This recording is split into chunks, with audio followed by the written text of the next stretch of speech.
Wyman Manderly is the Lord of White Harbour, the only true city in the north, and the head of House Manderly. He also holds several honorary titles: the Warden of the White Knife, Shield of the Faith, Defender of the Dispossessed, Lord Marshal of the Mander, and Knight of the Order of the Green Hand. A widower for the past 8 years, Wyman has 2 adult sons at the start of the series, Sir Willis and Sir Wendell. Wyman does appear in Game of Thrones. It's very brief, and his role hardly resembles the key part he plays in the War in the North, and the role he potentially has to play in the Winds of Winter. Wyman is a relatively old man by Westerosi standards, at nearly 60 years old, with a massive belly and fingers the size of sausages. He has pale blue eyes and greying hair. Given his immense weight, it appears he has 4 chins. In fact, Wyman is so fat he can no longer ride a horse and must be carried in a litter,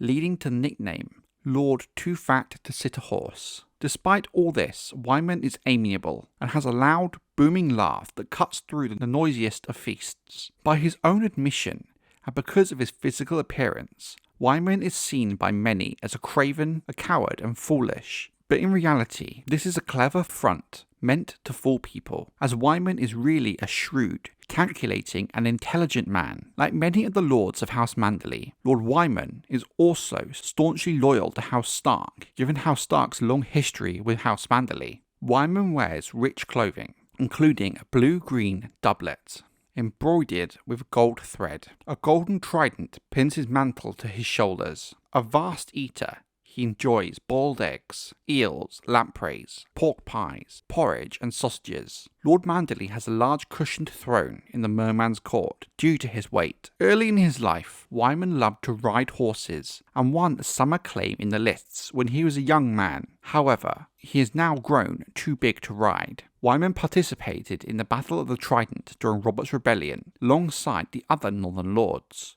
He granted the Wolf's Den to Sir Bartimus after the latter saved Wyman's life in the battle during the events of A Game of Thrones. While in King's Landing, Lord Eddard Stark asked his wife, Lady Catelyn, to instruct Lord Wyman to strengthen the defences of White Harbour and to keep them well garrisoned. Wyman later meets with Catelyn when she comes ashore at White Harbour after her return from the Eyrie. He stays to command the defence of the city when Robb Stark calls his banners. He sends 2 sons, Sir Willis and Sir Wendell, in his absence. During the events of A Clash of Kings, Wyman travels to Winterfell to partake in the Harvest Feast, bringing a retinue of knights, retainers, and entertainers along with him, as well as 20 casks of seafood.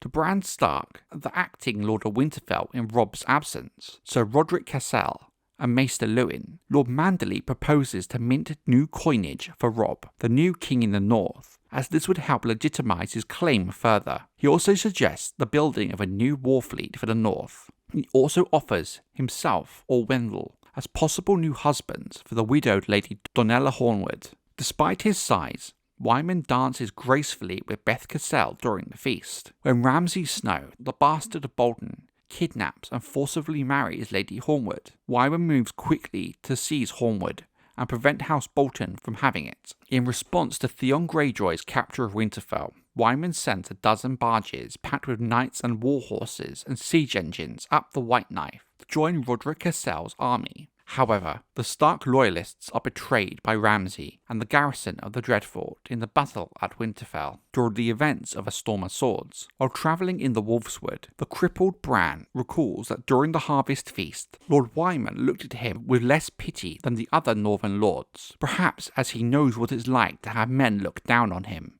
given his huge weight. However, while Bran does trust Wyman, he doesn't know if White Harbour is safe from the Boltons, and decides instead to journey beyond the wall to find the Three-Eyed Crow. Later, Wyman's heir, Sir Willis, is captured by Sir Gregor Clegane in the fighting at the fords of the Trident. His second son, Sir Wendell, is then killed by a crossbowman at the Twins when King Robb is betrayed by House Frey and House Bolton in the Red Wedding. During the events of A Feast for Crows, King Tommen I Baratheon's small council learns that Wyman has imprisoned Lord Davos Seaworth an envoy of Stannis Baratheon and Queen Regent Cersei Lannister, orders Lord Manderly to execute the Onion Knight. It is later reported to Cersei that Wyman has had Davos executed. Members of House Frey at White Harbour that have seen his head confirmed Wyman's claims. In return, Cersei orders her brother, Sir Jaime Lannister, to release Wyman's son Willis from captivity. During the events of A Dance with Dragons, Stannis Baratheon sends a letter from Castle Black to White Harbour, demanding fealty to him as king. Wyman responds with obfuscation, speaking of his age and infirmity. Robert Glover arrives at White Harbour to try and raise an army, but it is believed that Lord Manderly is refusing his plea. Supported by the Iron Throne, Rhaegar, Symond, and Jared Frey arrive in White Harbour on Lion Star as envoys and return the bones of Sir Wendell Manderly to Wyman in return for the freedom of his surviving son, Sir Willis Manderly, for whom he has to pay a ransom of 3,000 dragons and peace with the Iron Throne. Wyman agrees to marry the daughter of Lord Walder Frey, to marry his granddaughters Winifred and Wyla to Rhaegar and Little Walder Frey, respectively. Wyman also agrees to relinquish his claim to Hornwood. Later on, when Davos Seaworth arrives to treat with Wyman on behalf of Stannis Baratheon, he is brought before the Merman's court. A large audience is present, with the three Freys and Willis's family in attendance. Wyman listens to Jared's claim that Wendell sacrificed his life to save Lord Walder Frey from Robb Stark, who had turned into a wolf at the Red Wedding. When Rhaegar insults Robb, claiming he was a vile dog who died like one, that Tommen Baratheon is the rightful king, Wyman agrees with him. Wyla speaks in favour of Davos, saying they should join Stannis for vengeance and that she will not marry a Frey, but Lord Wyman threatens to send her to the Silent Sisters. After Wyman hears Davos's plea to join Stannis' cause, he orders his cousin, Sir Marlon Manderly, to have Davos executed. But instead of executing Davos, Wyman sends Davos to a comfortable captivity in the Wolf's Den, a prison in White Harbour, and a criminal who remarkably resembles Davos, is killed instead. The unnamed man's head and hands are removed and dipped in tar, and his fingers are shortened by Sir Bartimaeus, so that they can publicly display the remains that look like Davos. Once the Freys inform Cersei's small council that Lord Manderly has ordered the execution of the Onion Knight, the Iron Throne returns Willis from captivity. Later, during the celebration feast welcoming Willis home, Wyman meets in the new castle with Davos and Robert Glover. He apologises for the way in which Davos had been treated and tells him that he agrees with Wyler about the debt White Harbour owes to the Starks, and explains he is acting cowardly to deceive the Lannisters and the Freys. Wyman has been building warships at White Harbour and hiding them up the White Knife. He claims there are spies around him, not even trusting Maester Theomore, who was born a Lannister of Lannisport. Wyman learned from Wex Pike, a survivor of the sack of Winterfell, that Ramsay Bolton was responsible for the massacre. Wyman promises Davos he will swear allegiance to Stannis if Rickon Stark is retrieved from Skegos. Wyman leaves White Harbour to attend the wedding of Ramsay to a fake Arya Stark with an armed escort. He gives his 3 Frey guests a palfrey each. Guest gifts are given to guests when they leave their host's protection, meaning the Freys are no longer under the protection of guest rights. The Frey envoys disappear while en route to Barrowton. Wyman claims that the Freys rode ahead of him, being that he cannot ride a horse, and instead travels slowly by barge and litter.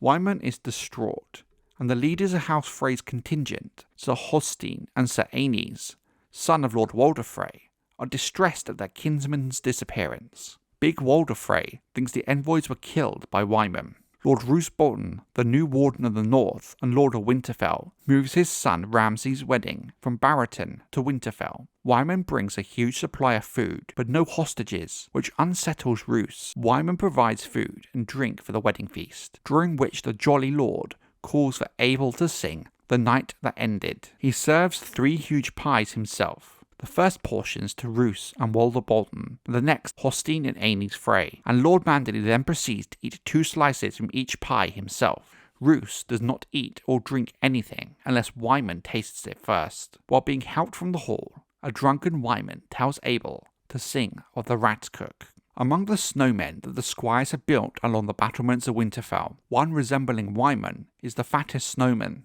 Theon Greyjoy has ever seen.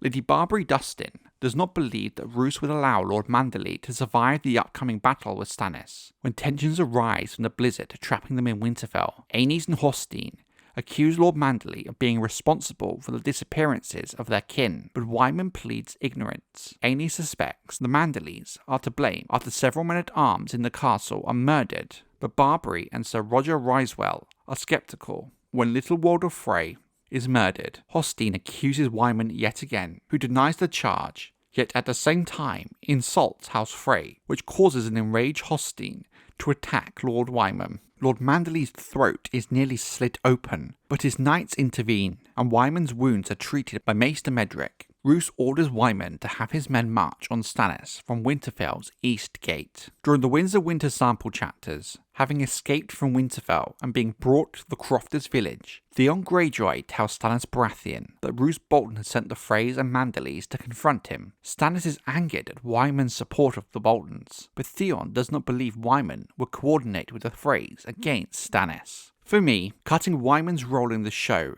is the epitome of how the show handled the Northern plotline and Northern politics post-War of the Five Kings, meaning they didn't really at all. The current political situation in the North by the end of A Dance with Dragons is fascinating, with so much happening in the shadows, which has led to a lot of popular fan theories, such as the infamous Frey Pies. I think by the time the show tried to handle the Northern politics aspect of the story, they'd already changed and cut too much from the books to allow for the intricate web we have in A Dance with Dragons. For me, it's such a shame we never got to see any of this on screen, as it's truly one of my favourite parts of the book.